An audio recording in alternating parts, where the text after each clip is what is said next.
I'm very sorry that I'm not posting as regularly as possible because a bitch is in their feelings. What is up, YouTube? Welcome back to my channel. If this is your first time here, then just welcome to my channel. Not welcome back, it's just welcome. Go ahead and hit the subscribe button because you will not be disappointed. Also, a notable mention, homegirl in the background, our replacement plant has arrived. She is a beautiful paradise palm and she will never die because homegirl is made of silk. I had to get some a little bit more my speed. I can take care of a silk plant just fine. Before I get to talking and rambling too much, let's just get into today's video, which was requested by the beautiful Jamie Dalton. Thank you so much, girl, for this recommendation. He was insane. A cobbler by day who led a life riddled in madness and crime by night. As an adopted child, he grew up under constant abuse from his adoptive parents, so it was no surprise that when he became a father himself, he was abusive too. But no one could imagine how sinister of a father he would actually turn out to be. This is the story of Joseph Kallinger, aka the Shoemaker. You murdered your own son? Yes, I did. Why did you do that? He was a sacrifice. I was to murder 3 million people on planet Earth. And he was a sacrifice to see if I could murder one of my own. At the end of murdering all the people on Earth, I was going to murder my own family and then take my own life and become God. These voices from God, these hallucinations, do you still experience them? Yes, I do. Often? Often. Do you ever feel violent? Yes, I do. What do you feel like doing? Killing people. You still feel like killing people? Yes. Describe the feeling that you get when you feel like killing people. Well, last March 11th, I was hallucinating, and I took a razor blade and I cut a man's throat. Here in the hospital? Here in the hospital. My mic is on the fritz. I don't know what's wrong with it. I was trying to figure out why the audio sounded so funky in the last video. When I went to set up for this video though, I realized that the damn thing wasn't even on. So I was like, maybe it wasn't on the last time and that's why the audio sounded so funky. So forgive me, but the audio ain't gonna be so cute probably for the next 2 videos. Bear with me. I know the audio is a little off, but we're gonna try to make it work. Joseph Kallinger, he was born December 11th, 1935. A Sagittarius. Now, he was born Joseph the Third, so it was a couple Josephs before him. He was born in Pennsylvania to, of course, Joseph and then his wife, Judith. It's just a lot of J's going on. Now, OJ, the original Joseph, he and his wife, Judith, they had a lot of issues in their relationship. Joe decided that he no longer wanted to be a part of the family unit, and so he left Judith and Joe, and I don't know where he went, but I know where he wasn't in the household anymore. In December of that year, which is 1937, because like I said, Joseph is just 2, Judith decides after Joe leaves that she no longer wanted to take care of Joe, the son, for whatever reason. Be it she didn't have the finances to take care of him, or maybe he looked a little bit too much like his daddy and she was just like, no, you gotta go too, because you know they already had the same name and everything. But anyway, so Judith took 2-year-old Joe, the 4th, and she placed him in foster care. Now, after having spent 2 years in foster care, on October 15th, 1939, Joseph he's adopted by a nice family. Well, he's adopted by a family, a couple of Australian immigrants, Stephen and Anna Kallinger. And so, you know, they take him into their home and into their family, and they decide to change his last name because he was born Joseph Brenner. I don't know if I mentioned that, but yeah, he got his surname from his adoptive parents. Now, sadly, he was abused by this couple, and it was pretty severe. So severe that at the age of 6, he actually suffered a hernia inflicted by his adoptive father. The couple began abusing him when they got him at the age of 4. They referred to this abuse as his punishment, but these punishments consisted of being locked inside of closets, having to kneel on jagged rocks for like hours at a time, being forced to consume excrement, and that's a big word for, you know, POOP. They also forced him to harm himself. They burned him with irons. They whipped him with belts. Well, whipping sound kind of typical, but the rest of this stuff ain't. They would also force Joseph to go long periods of time without food and water. It was just bad. Like, I don't understand why you would get a child to fucking abuse it. Him, her. What's also very sad is that at the age of 9, There was an incident where Joseph was sexually assaulted by a group of neighborhood boys at knife point. Now, after this incident happened, he experienced a pretty big change in behavior. He became very rebellious. He would rebel against his adopted parents, against the teachers at the school, pretty much anybody who had any type of authority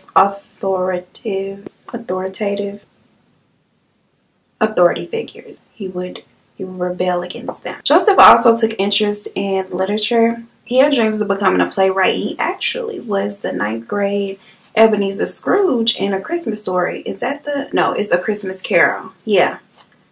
He would spend a lot of his downtime at the local theater. When he was 15, he met a girl at the theater by the name of Hilda Bergman. Now, his parents did not approve of this relationship at all. I don't know if it was something about her. I don't know what it was.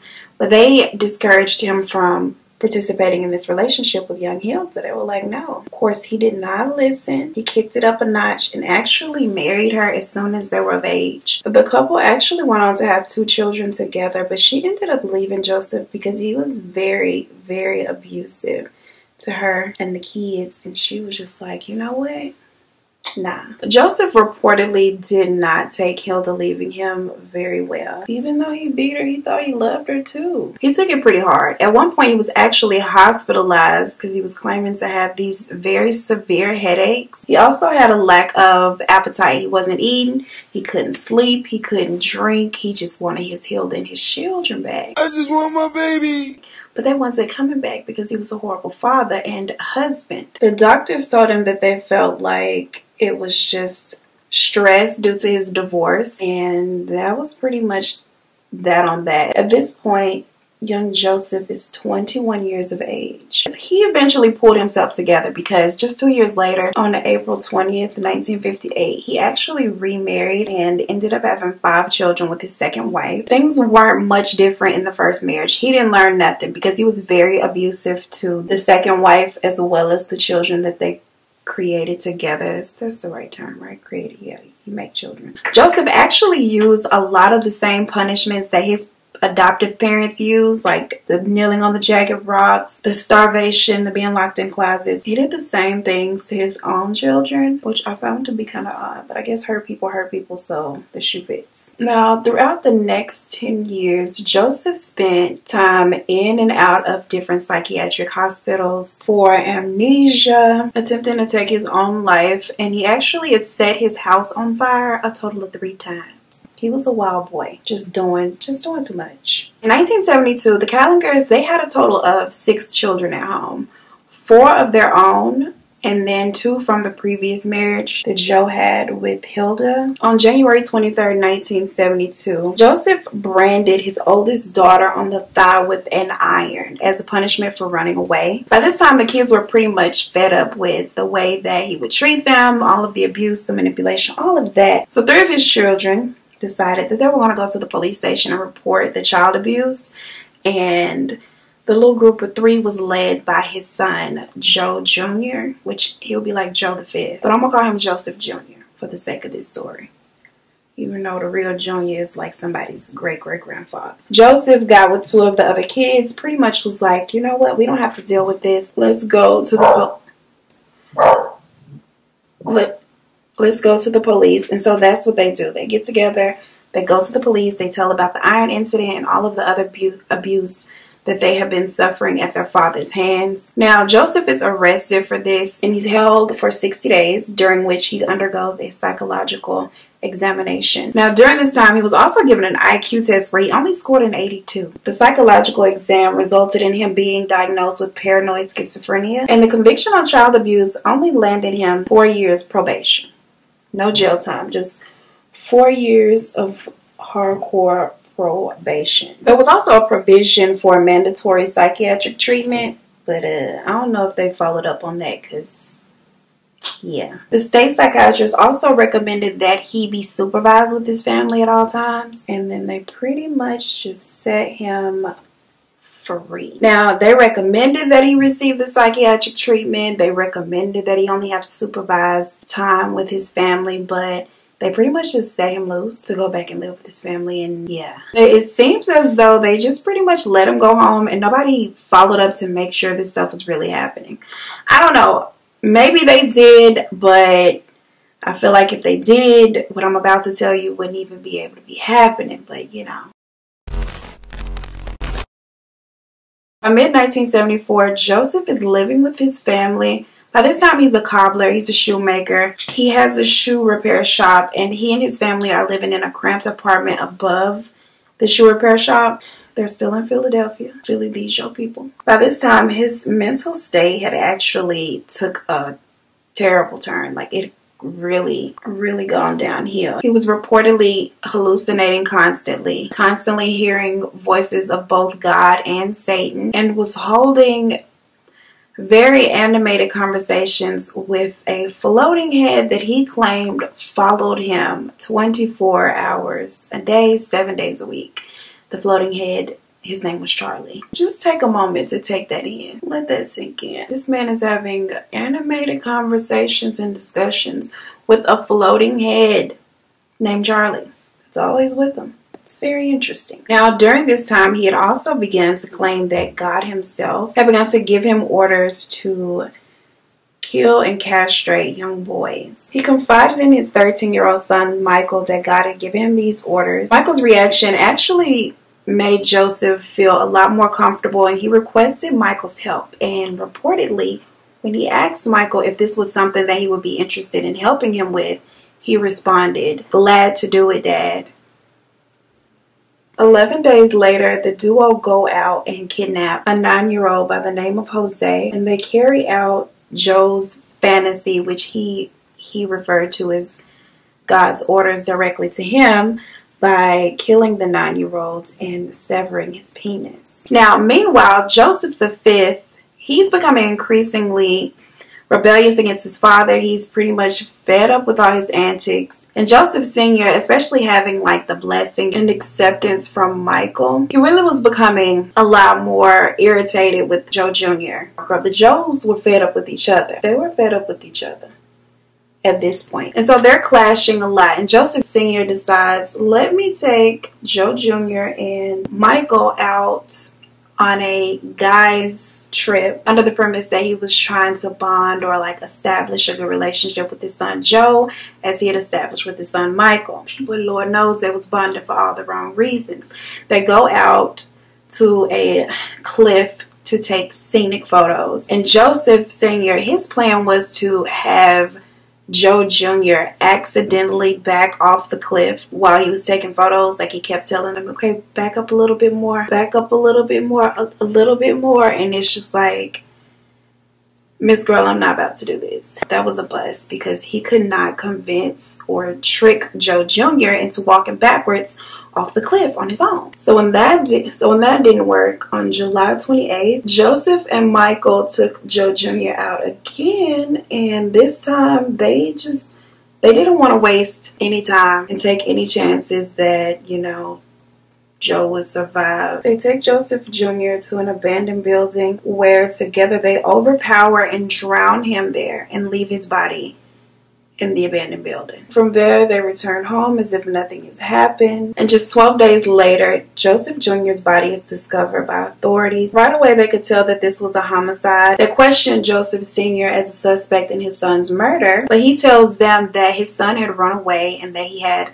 no idea where he'd gone, who he had been hanging with, and that he had nothing to do with his own son's murder. He wasn't arrested due to lack of evidence. They could not prove, even though they suspected that he had something to do with it. They couldn't prove it. Now, just 2 weeks prior to Joseph Jr.'s untimely demise, Joseph Sr. had taken out a huge life insurance policy on his own son, and he tried to go collect on the money now that the body was located, but they suspected foul play, of course, and so they refused to pay any money out on the claim. I would think that they could use that as like a motive and arrest him, but apparently not, because he still was not arrested. It was pretty much just like, y'all not gonna give me my money? Okay. And then he went on about his life. The fall of 1974, which was the same year that Joseph Sr. and Michael had killed Joseph Jr., the two decided that they were on a roll. At this point, they had gotten away with 2 victims, and so they decided, you know what, let's just kick this thing up a notch. On November 22nd, the father-son duo, they burglarized a house in Lindenwood, New Jersey, but no one was home at the time, luckily, thank God. And so they just took some of the belongings and ran off with them. Next, the dirty duo broke into the home of a lady by the name of Joan Carty. She was home alone at the time. They burglarized her home. She was then tied up to the bed and then sexually assaulted by Joe Sr. Well, they've already killed the other Joe, so it's really no point in me differentiating between Sr. and Jr. at this point, I guess. 11 days after this in Susquehanna, it sounds like Susquehanna.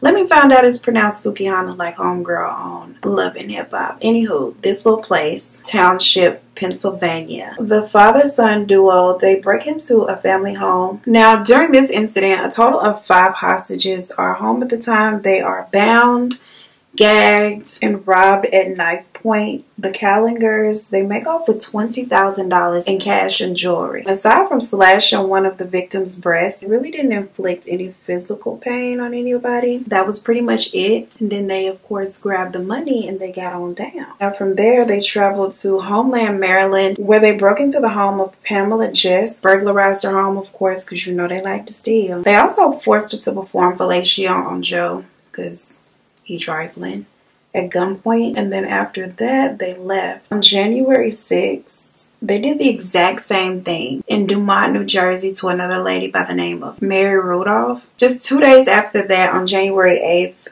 Joseph and his son Michael, they break into a home in Leonia, I think that's how you pronounce it, I'm not sure, Leonia, New Jersey. Now this time they held 8 people captive at knife point while they burglarized the place. They ran around taking and packing up everything that they could find of value, threatening, of course, the family because they're assholes. They have a knife, they have a gun, and they're just doing too much. Now, among the 8, there was a nurse by the name of Maria. She didn't actually live there. She was a nurse who was the neighbor of the family that did live there. She stopped by to check on one of the family members who was elderly and apparently a little ill. And unfortunately, all of this was going on that day. So yeah, Joseph, he orders Maria to bite off one of the male victims' penises, and when she refuses to do so, he becomes very, very upset. Joe took her to the basement, tied her up, sexually assaulted her, and then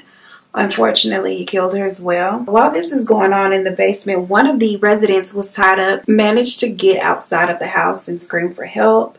One of the neighbors calls the police, and then, of course, this freaks out Joe and Michael, and so they flee the scene. Now, they use the city bus as their transportation, their getaway transportation. In the process of getting away, they managed to ditch both the knife and the gun, and then Joseph had also thrown out his bloody t-shirt. The shirt was discarded not too far from the scene, so of course the police picked that up as evidence. They're able to trace the shirt to its owner, Joseph Kallinger, because homeboy, he was fancy and got his stuff done down to the dry cleaners, and so it wasn't that difficult for them to pinpoint him as the owner of this shirt and the perpetrator of this here crime. Joseph and Michael Kallinger, they were arrested on January 17th by a joint raiding party. They had the federales there and the state troopers to take them girls down. Now, Joe, he pled not guilty by reason of insanity. Did you see that coming or not? Of course he did. But it actually worked for him because his first trial held in Pennsylvania, it ended in a hung jury. They could not decide if this girl was guilty or innocent, and so I guess he worked for him for a second, and he worked for that long because 3 months later they gave Joe a new trial, and in his retrial he was convicted of 9 felony counts and sentenced to 30 to 80 years in prison. The judge in that trial called him an evil man who was vile and depraved. What is depraved mean? I know deprived. I know depraved is bad, but my mind just went to deprived. It's like it auto-corrected to deprived. I don't know. Anyway. Now, the state of New Jersey also brought charges against Joe because, of course, he had committed that murder there. And so they was like, girl, our turn. Now, for the crime that he had committed there, New Jersey gave him a mandatory life sentence to run consecutively to his 30 to 80 years that he had gotten over in Pennsylvania. So he was pretty much screwed, and rightfully so. Now, his crazy antics and his violent outbursts, they continued in prison. Homeboy literally set himself on fire in March of 1977. Miss girl, why would you do such a thing? I just don't understand. A month after lighting himself on fire, he attacked a fellow inmate, and then he lit his own cell block on fire. It's like, Miss girl, what are you doing? Like, why? In March of 78, the very next year after he had lit all these fires and was attacking people, he slit the throat of another inmate. It was reportedly completely unprovoked and unforeseen. Like, they said it came out of nowhere. Like, there was no fights, there was no argument. He just went nuts. Luckily, though, his victim managed to survive the incident. Now, Michael, his little badass, he was deemed to be under his father's control, which I guess I can see that. He was only 13. And granted, you should know right from wrong. I mean, hey, he's still a kid. I mean, we don't know if he would have grown up and done some of this stuff on his own without his father's provoking, but we don't know that he would have either. Nevertheless, he was under his father's control, and so it's just unfortunate altogether. My accent sucks nuts. Michael was sentenced to a reformatory school, which he was supposed to get out of when he was 25, but he actually ended up getting an early release at 21. Honey, when they released him, he changed his name completely and moved out of state immediately. Now, 10 years later, in an interview that was televised, Joseph expressed his continuing desire to slaughter every person on earth. That includes you, girl, and me, okay? He wanted to kill us all. After which, he would love to take himself out and become God. It's like, sir, why don't you just start with you? How about that? Now, by this time, they had tied the murder of Jose, the 9-year-old, to Joseph, as well as his own son's case. So he was convicted of both of those. Those two cases earned him 2 more life sentences to run consecutively, not concurrently, okay? Back to back, sir. Back to back. Now, he was briefly transferred to the Pennsylvania State Hospital for the Criminally Insane in 1990 after he made a couple more attempts on his life, and he went on an extensive little hunger strike. By 96, he was back at the state prison, and on March 26 of 1996, Joseph Kallinger, he choked to death on his own vomit in the prison infirmary. Yeah, and that was it. Insane. This man was nuts. He actually did a couple of interviews, one of which I started to watch, but I was just like, what? All the stuff he was saying, I was like, maybe I should do a reaction video to serial killers interviews. That might be interesting. Anywho, thank you so much for watching. As always, I appreciate you so much for supporting my channel. I love you guys so much, and I will see you in the next one. Peace.